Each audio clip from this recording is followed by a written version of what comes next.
listen. Never in my life associated the word boring with baseball. We know what's up. Me? Yeah. Famous? Yeah. And I'm like giddy over there smiling like, we're about to win this shit. Did everyone give you crap? Give me a good host story. I'm not picking it up. We both love the game. We talk about it every day. Getting on baseball. Having some popcorn, you're fooling around your phone. I'd have to wait in line for 3 hours. Hang on, because it's about to be a wild ride. Pitch and Moan, episode 12. I'm your host, Courtney Finnicum, and I am excited to bring on longtime broadcaster, Thom Brennaman. Thom, welcome to the show. Thank you for joining me this morning. Always nice, Courtney, to talk to a Chicagoan. I have fond memories there, and my sister's lived there her whole adult life, and her kids grew up there. Very dear friends there. So I love the thought just of Chicago, period. Thank you for having me. I absolutely love to hear that. And I obviously certainly have some questions from your time here in Chicago, because that's kind of how I remembered you. Sure. I remember you working for the Cubs alongside the great Harry Carey, right? Yeah. And that is something that, as a child growing up with WGN, the Superstation, going home after school, hearing your voice, hearing Harry Carey, there was something to be said for that. And there's a lot of Chicagoans that really, they connect you with the Cubs. Yeah. So kind of jumping right in there, what were some of your fond memories of working for the Cubs? Well, I'm forever indebted to WGN and the Cubs organization for, giving me the opportunity to come there. I mean, I was such a young man. I was 25 and quite frankly, there were so many other people that had applied for that job that were so much more experienced, that were better broadcasters than I was. But, sometimes you might think one thing, and this is true in life, you might think that a situation is one way when in reality it's a 180 away from it, because, I thought they were looking for such a big market, a superstation like you talked about, Courtney. And a lot of people don't understand what superstation means in these days, because, but it was really the Cubs and the Braves, and to a lesser extent the Mets, were the only three teams in the country that you could watch every day. That's no right. Blackouts, no nothing, on a national basis. And so it was a huge job. And it turns out they were looking for somebody who was young, that, good Lord willing, you stay healthy, you could be there for a long, long time. And so I got that opportunity with Ron Santo and Bob Brenly. We were a brand new radio team in 1990. And the 6 years I was there, it was such a magical time. I mean, there's so many people now that don't know Harry Carey. Or think of him as being something that again, in reality wasn't true. A lot of people think that there near the end, he was drinking during games. That was just simply not true. I'm not saying that didn't happen his days with the White Sox or maybe before his stroke, but after his stroke, those things just did not happen. Those were the effects of his stroke, and long days. And he had a lot of long nights because he liked having a cocktail or two. And I was right there with him. Many, many times. He sort of adopted me. We had this whole crew there where you had Harry, Stoney, me, Ron, and Bob Brenly. And so, Bob was married. Ron was married. Stoney wasn't a guy that went out very much. And here I was, 26 by the time we really got into baseball that year, single. Harry was always looking for somebody to hang out with, and I happened to be the only guy on the crew that would go hang out with him. So I had some of the greatest days and nights of my life being around that guy. I don't think there's a day goes by where I don't think about him, because he was just such an incredible influence on my career, both professionally and personally as a guy. Now that's a really interesting point about influencing you as a man, right? I'm sure you know about the famed Rush Street in Chicago. I'm sure you're very familiar with that. I've been on it a lot of times. I'm damn familiar with it, right? And I'm sure you are with Harry Carey. I'm sure you've been on with Harry Carey. But I love that you made a point to talk about, the reputation that Harry had later on in his career after his stroke. Yeah.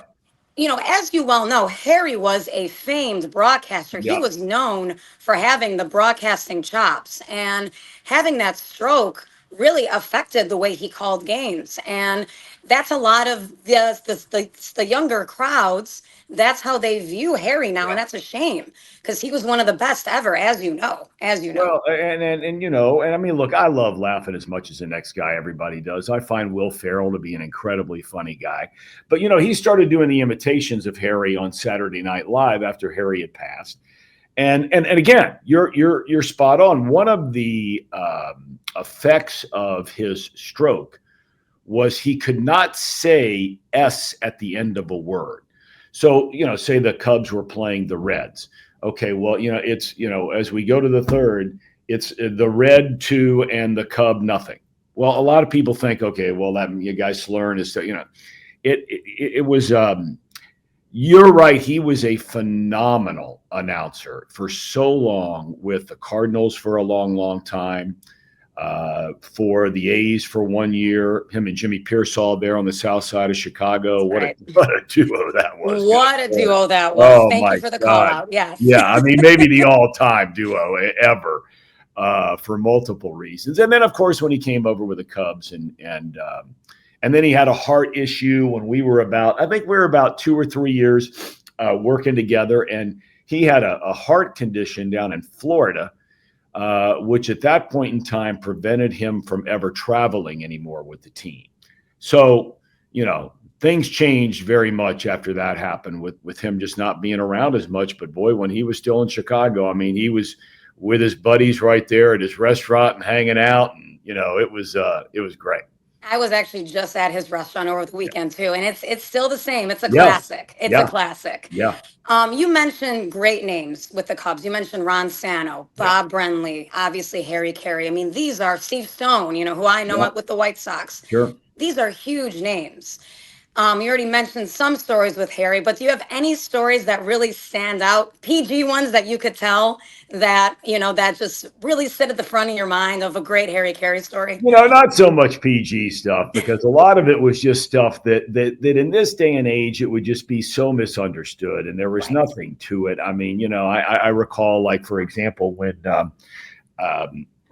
you know, there was an issue when he had made a comment about in a manager's show about Hideo Nomo and about a lot of Asian and Oriental people being at Dodger Stadium. And it became this huge, I mean, you know, the Tribune and the Sun-Times are screaming for him to be fired in the Japanese consulate. And I'm not suggesting for a second that there weren't people that were offended by what he said. But you know, this guy did not have any racist bone in his body. He loved people. I mean, he was around all the, you know, that's the one thing about being in baseball, and I guess to an extent as well is in professional basketball, is that you know most people go through their daily lives, and let's be honest about it. They may work with, say, you know, if you're a white guy, you might work with an African-American guy and you become friends, and your wives become friends, or your girlfriends, or whatever it might be.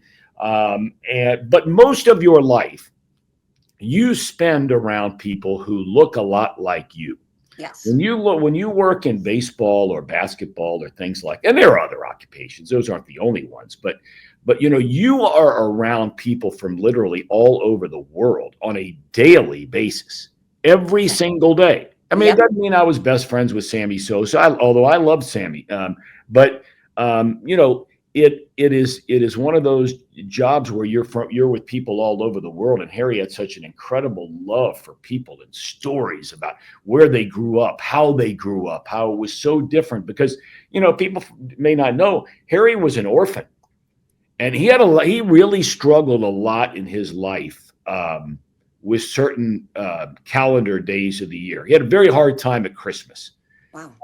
And things like that, you know, families together and so on and so forth. But he was just, I mean, he was just so full of life. You know, that's when I say about an influence, you know, he just had so much flair and a desire to live every single day. And I loved being around him. His energy was just infectious. His laugh, his smile. he was just great. I mean, I really enjoyed I enjoyed all those guys. I mean, Brenly was my partner for many, many years thereafter with the Diamondbacks and with Fox baseball. Right. Stoney and I are still very good buddies. We talk regularly to this day. And Ron Santo was like, I mean, I don't know if I've ever loved another man in my life more than I love that guy. He was the toughest, warmest, most wonderful genuine human being that I think I've ever been around in my life. And when he passed, it was such a sad day. And I was so grateful that even though it happened after, that he got into the Hall of Fame. And real shame that it had to happen after. For sure. Heartbreaking, because he really wanted that and he deserved it. And he had that resume to get into the Hall of Fame. But I agree. I was thrilled that he got in afterwards, at least for his family. Hard, though, it was sort of a sad annual event where, I mean, here I was coming to Chicago. I knew who Ron Santo was, but I didn't. I mean, I was following the Reds as a kid. I wasn't a big Cub guy or anybody else guy, Right. And I had good buddies in college from Chicago. So after the Reds, I probably had followed the Cubs closer than any other team. But Santo's days were long gone by then. But, it was almost like an annual event where the Hall of Fame induction's coming up. They're going to announce who's going in. All the media from Chicago would go to his house in Arizona.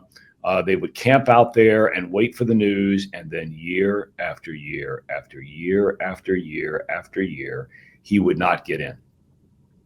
And it tore him up. And I try not to walk around with grudges and things like that, because I think it just wears me out more than the people that you're holding the grudges against. But I think that I'm just still so angry about that whole thing, like you said, that it happened after he died, because it meant so much to him for that to happen. And Vicky did a great job on the speech, but I just wish he'd have been there. Likewise. And just hearing that, the Ron Santo stories again makes my Chicago heart very happy. Yeah. You mentioned Harry Carey being a big influence on you early in your career. Your father was a very well-known broadcaster for years with the Reds on the radio, Marty Brennaman, of course. Yep. Was he your main influence on getting you in the business? I don't think it was I think it was just lifestyle. My folks split up when we had moved from Virginia Beach to Cincinnati right before I was starting. I think it was junior high school, something like that.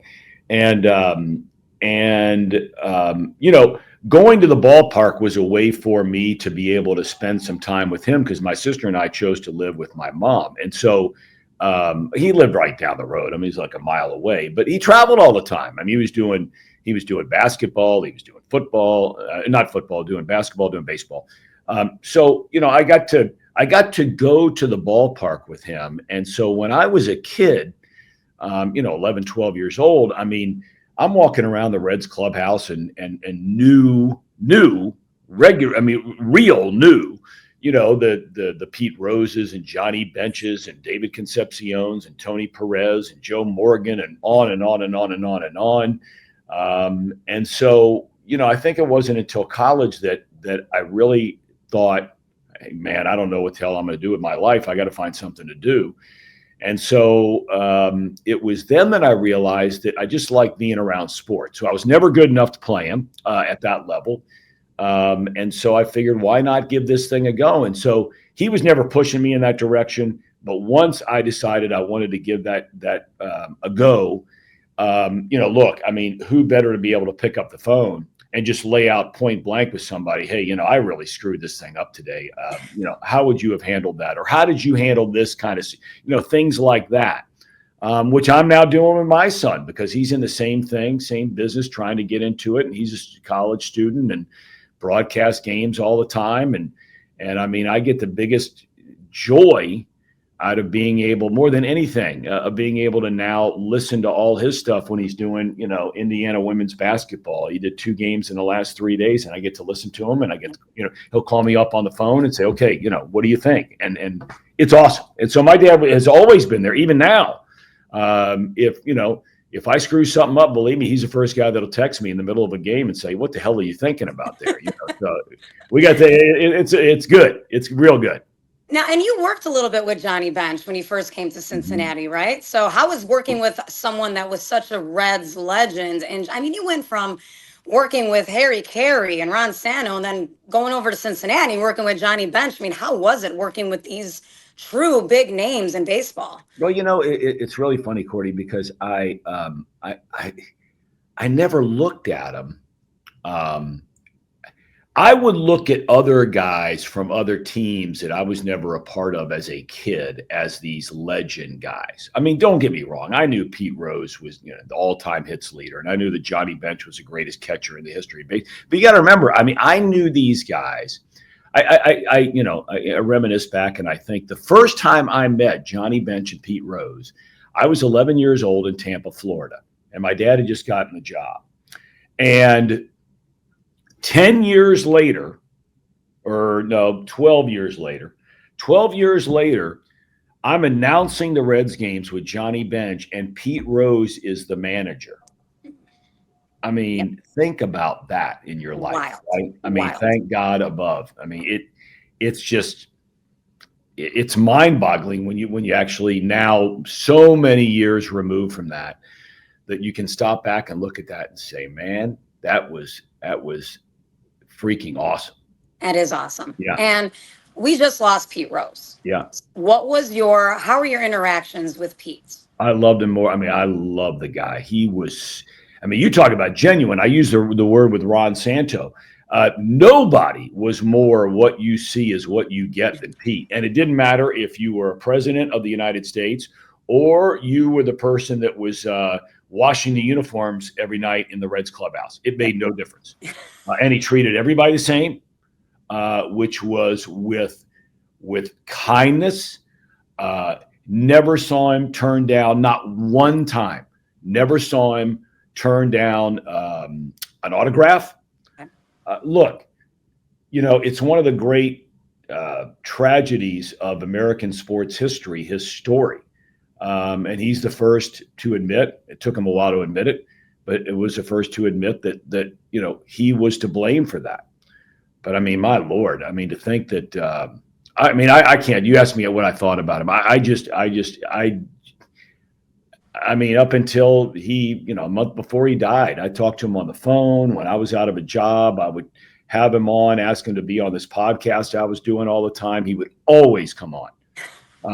And he's Pete Rose, and Literally. he not only was a great player, he knows so much about baseball. It's incredible. I mean, I think he knows more about baseball. Well, before he did, I think at the end there, he still knew more about baseball than just about anybody who walks the planet. And I always use this example.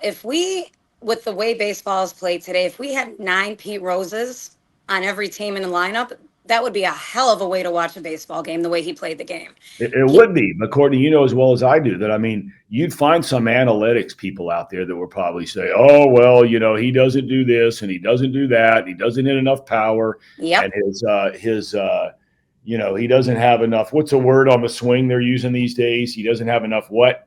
Oh, I mean, there's barrel rate. Launch angle. There we go. Yes. Yeah. And I mean, the ball off his bat is not hard enough.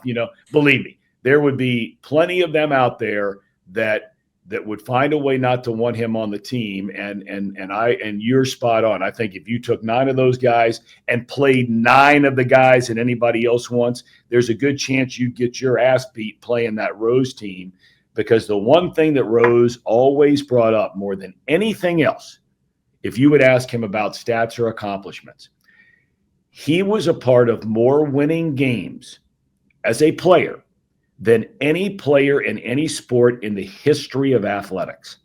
My goodness. That's pretty impressive. That is extremely impressive. Yeah. That is extremely impressive. So moving forward through your career, you worked for Fox. We worked for Fox for many years as a national broadcaster. You were on one of the more infamous calls in baseball history. You had the Steve Bartman incident. Yeah. While that was going on, what was going on in your brain watching that play unfold? Well, you start with the actual ball going down the line, and I didn't think Moises Alou had any chance on God's earth to catch it, and I still believe that to that day. But it was his reaction which started the whole thing. And I'm not pinning on everything that happened to Bartman on Alou, but I mean, he's a competitive guy. He's trying to make a play. You're in the NLCS. You're trying to get to the World Series. I get it. But his reaction starts this whole series of events, and he was not going to catch the ball. I mean, no chance. So, now everything starts, and our cameras take a shot of this guy down the line, and he's this, very humble and unassuming guy who's sitting there in his Cubs hat, so now everything starts, and in our camera guy who was down there in the stands, I can see his camera shot of stuff that's beginning to happen now, where fans are throwing things at him, they're dumping beers on him, all this stuff's going on. We keep going back and taking a shot, but I can still see him. We get back to the game, and now how that whole eighth inning begins to unfold, and we go back to him a couple of times, and I finally hit the talk back button, and I said to our producer Jeff Gowan and our director Jim Lynch, I'm like, fellas, listen, I'm like, we cannot continue to show this guy, because this is really starting to get ugly. Now I can see him wheeling him out of there, getting him out of the stands. And so the game ends, they lose, and it's off to game 7. So the next morning I get up, and I rarely ever turn on the television when I'm on the road in a hotel, and I turn it on though. And I mean, you're already nervous because game 7 is going to be that night and all that kind of thing. And I turn on, and the first thing I see is this overhead shot, of this office building. And I'm thinking, in Chicago, it's a helicopter giving some traffic report, of the morning commute and so on and so forth. And then I realize that, it's this helicopter flying over the workplace of Bartman, and his name is out. Yep. And it was the Chicago Sun-Times who made that decision to release his name. The Tribune had decided they were not going to do it. The Sun-Times did it. And then, what has ensued since then, I just felt so bad for that guy. And I felt just awful for him, and I still do. And I think of, the millions of dollars this guy has turned down to, interview here or go to this event there. And it's millions of dollars. There's no doubt about it. Yes. And he's turned them all down. I don't know what he's doing. I haven't read anything about the guy, but I think of him often, and I hope he's doing well, because he was nothing more than anybody else sitting in that, at Wrigley Field that night. He was just a Cub fan that wanted to see him go to the World Series. And then these series of events literally change his life in a matter of seconds. And it's heartbreaking, because one of the best things I read about the Steve Bartman incident was this guy was probably the best Cub fan in the stadium that day. Like you said, unassuming guy. He had the headphones on, listening to the game, I'm sure. I mean, that's a good fan. And to your point, Moises Alou unfortunately kind of made that situation what it is. But like you said, you can't blame him. But the way the media, even now, continues to use the Steve Bartman name and the whole curse, it was pretty brutal what happened to that guy, and what continues to happen. I mean, he's still mentioned in broadcasts, I get called all the time about people that are going to do a documentary about it. And I understand it. I mean, it was a moment that will never be forgotten in baseball history, Chicago history, not just baseball. But, unfortunately, this young man has been linked, and he's not such a young man probably anymore. I mean, I'm guessing, at the time that he and I were roughly at that time, I'm guessing the same age. Maybe he was a little bit younger. He was probably a little bit younger, in his 30s, I'm guessing, but he's got to be in his 50s or something now. And so I hope he's doing well. I mean, have you ever heard anything about him, what he's doing now or anything? Yeah, there's been some coverage on him a little bit. I do believe the Cubs actually tried to offer him either a World Series ring or something along those lines. And to your point, I believe he refused all of it. I mean, what does that tell you? That tells you that he's been pretty scarred by this incident, as you can imagine. For sure. So it's a shame. It is a shame because that guy was a very, very good Cub fan. It's a shame. Yeah. So you also worked with Steve Lyons that game, right? Yeah. Steve Lyons kind of had a reputation for a while of being sort of a wild man. I mean, he doesn't get the nickname Psycho for no reason, right? Yeah. Do you have any fun Steve Lyons? Oh, I mean, I just had, two guys that were fan favorites in Chicago that I had the fortune of working with for a long, long time were Steve Lyons and Mark Grace. Oh, yeah. And they were so much fun to come to work with. In Steve's case, so Steve and I start working with the Diamondbacks after Bob Brenly leaves. So he and I were already partners on Fox, and then he came in and did the Diamondbacks games for a couple of years. And so we were working together, traveling together all the time. And great guy. I still talk to him regularly now. And, another guy who, we're doing the American League Championship Series, I think in 2006 or 2007. I can't remember which. Lou Piniella had come in to work the LCS with us. It was the A's against the Tigers. And Steve make some comment about this and about that. And then all of a sudden somebody tries to tie those two things together. And the next thing you know, Fox completely wilts after the game and buys into this crap that somebody, had connected, point A and point D. And it was just like, what? And so they fired him literally after the game. And he's never been the same since. He's never had a chance to get a regular broadcast job ever since then. I mean, hell, that's almost 20 years ago. I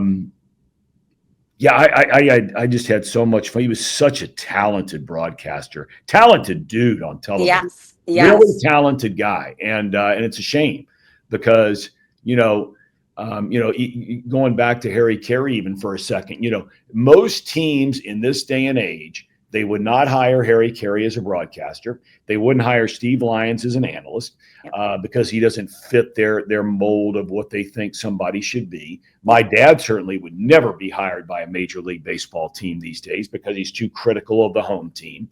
And you think about, just use Harry and my dad as an example, and there are others.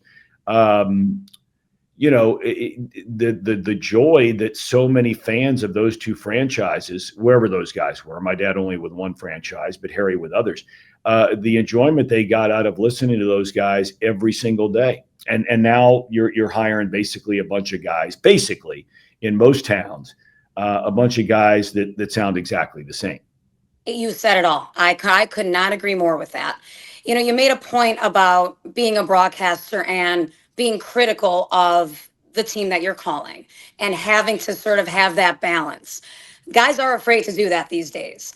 As a broadcaster, how do you kind of walk that fine line of, the White Sox lost 121 games last year. Yeah. There's not a whole lot of positive spin on that. How do you walk that fine line of being productively critical, but also, being a home announcer and trying to get the fans engaged? How do you walk that fine line? You can't sit around. One of my bosses with the Reds once said to me, listen, when you're doing this stuff, he said, look, he said, try to think about it this way. And he's correct on this point. He said, so Procter & Gamble is based out of Cincinnati, right? Okay, this worldwide international company. He said, could you imagine that Procter & Gamble, their spokesperson, got up in front of a press conference and they started bad-mouthing Crest toothpaste, or they started bad-mouthing Febreze, or they started, pick any number of things, right, that Procter & Gamble makes. He said, so that's basically what you and your dad, you guys are doing when you go on the air there and start bad-mouthing the home team. And I think that's fair. I think that's a fair point. I also think it's fair that people who are fans of a team with the White Sox or the Reds or wherever, that when players make mistakes, and mistakes are going to be made. People are going to make an error, and that's going to happen. You're going to throw a ball in the stands or, whatever it might be. And over the course of a long season, mental errors are going to happen. Guys get tired. They get worn down. They drift. And it makes me crazy when you get fans that think that a guy can't have, mentally just lock up for a second, like forget how many outs there are or something like that. I mean, it happens to all of us in our lives every day. We just don't have people watching it, right? Especially in a 162 game No grind. doubt, I no mean, doubt. yes, And 190 something if you include spring training. It's those things are going to happen. Yeah. It's just you can't, you can bring them up, you can point them out. When they happen, be critical of it. If that's the case, so be it. But you just don't have to bring it up now, the next inning and the next inning and the next inning and the next inning. And certainly once you start going down any kind of a personal nature, that's a total no-no. But I just think fans like, broadcasters who are honest. And there is a fine line there between being honest and then just beating something to death. But I think the teams are making a serious mistake by demanding that their broadcasters are positive all the time. Because, I mean, like you said, with the White Sox, usually 120 games in a season. That's tough road to go. What's Stoney supposed to say up there all the time, right? Exactly. And Stoney does a nice job. He does do a nice job. Yes, he does. He's a great broadcaster. One of the best. One of the best that ever lived. Absolutely. And as far as a color analyst is concerned, I mean, he is a fantastic broadcaster and has been for a long time. And I hope that he gets a chance. Tim McCarver and Joe Morgan kind of broke the barrier there about analysts getting in the Hall of Fame. yes. And if there's ever a guy that deserves to be in the Broadcasting Hall of Fame, it's Steve Stone. He definitely deserves to be there. Could not agree more. Yeah. So got to address the elephant in the room now. Okay, Tom? Sure, whatever you want. Okay. So Is there an elephant in this room? there might be an elephant in the room. No, We're there going might be. to find out. Okay. So another infamous call that you're well known for now is, of course, the now famous internet meme of Nick Castellanos. Yeah. Does that bother you? Does it offend you as someone that has worked hard in this broadcasting world, has had a lot of successes, to have that kind of be your infamous claim to fame now in the new age of baseball fans? Does that bother you? Well, I mean, look, do I wish the whole thing didn't happen? Of course. I mean, I made a terrible mistake. I was joking around off the air in a studio, and I used a word that I can't even remember the last time I had used that word, and it was a very offensive, homophobic slur, and it was wrong. And so, basically what happens is I say this in a commercial break. Somehow, some way, it gets out over the air, but it did not get out over the air for the viewing audience in Cincinnati. Okay. So I have no idea that this had happened. It was in the first game of a doubleheader, and we were broadcasting from a studio because of COVID. That's right. We weren't traveling. So in between games of the doubleheader, I get a text from my boss with the Reds, and he said, did you see this? He plays a clip on the phone, and I said, no, I had no idea that was captured on air. He said, well, it went out over the air. This is not good. Yeah. So, I mean, look, I've been around the block long enough to understand that what I had done was awful. B, because of that, and especially in the climate with which we were at that point in time in this country, that I was going to get fired. There was no doubt about it, or at least suspended, or something like that. Right. So, we go back to do the second game. Well, now this is well, let me back up. So, okay. So now we start the second game, and now this is everywhere, all across the internet. And I'm sitting in the studio, and I'm looking at my partner, Chris Welsh, and I'm like, So then they tell me, Fox Sports Ohio says, look, you got to get off the air. And I said, okay. I said, that's fine. I said, but you have to give me a chance to apologize before I get off the air. So I start into an apology. This is on live television, and I'm literally watching, my career and everything pass right before my eyes. And then all of a sudden, boom, Castellanos hits his home run, and I sort of, jump right back into what I have always tried to do for 30 plus years at that point in time, and that's, you're broadcasting for the fans. Here's what just happened in the game. I call the Castellanos home run, and then go back and apologize. So, then I was not only criticized for what I said, which was completely justified, but when people then started to imply that my apology was not sincere because I called this home run in the middle of this apology, is just simply unfair, and it's not true in any form or fashion. I couldn't have been more sincere about anything in my life, and subsequently all the things that have happened since then. Right. As far as this is concerned, I mean, look, I wish that people didn't. I mean, I got married later in life compared to most, so I became a dad later in life compared to most. So the repercussions of that for both of our kids at the time who were in high school and high school athletics and just going to school every day, and for my wife and everything else. I mean, it was bad. It was a rough 4 years, but we always, kept the faith, and thank God that one day it was going to happen. It would get a chance again. And, but I wish, I wish that, that my career, you go 30 plus years and you do the best you can, and you're certainly not a perfect broadcaster in any form or fashion. I never was and never will be. And I'm no better than the next guy. The guy's doing minor league baseball down the road. I just got more opportunities at the end of the day. But I wish that there weren't people that think of me and my career in that way. But at the end of the day, there's not a damn thing I can do about it. And so it bothered me for a while. And now it's like, do I wish it was out there? Of course, I wish it wasn't out there, but it is. And so, you roll with it. The only thing now that bothers me is not so much that's out there.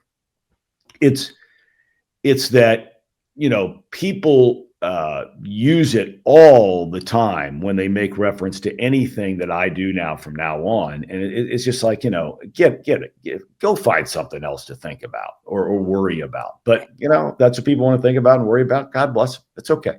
No big deal.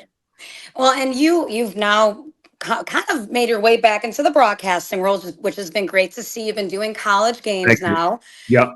You recently called a game with a guy with the name Castellanos, right? Yeah. And you made just sort of a lighthearted joke about it. Yeah.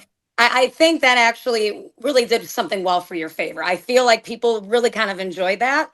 And because it shows you that, you know what, you did move on. You made a mistake. You own that mistake.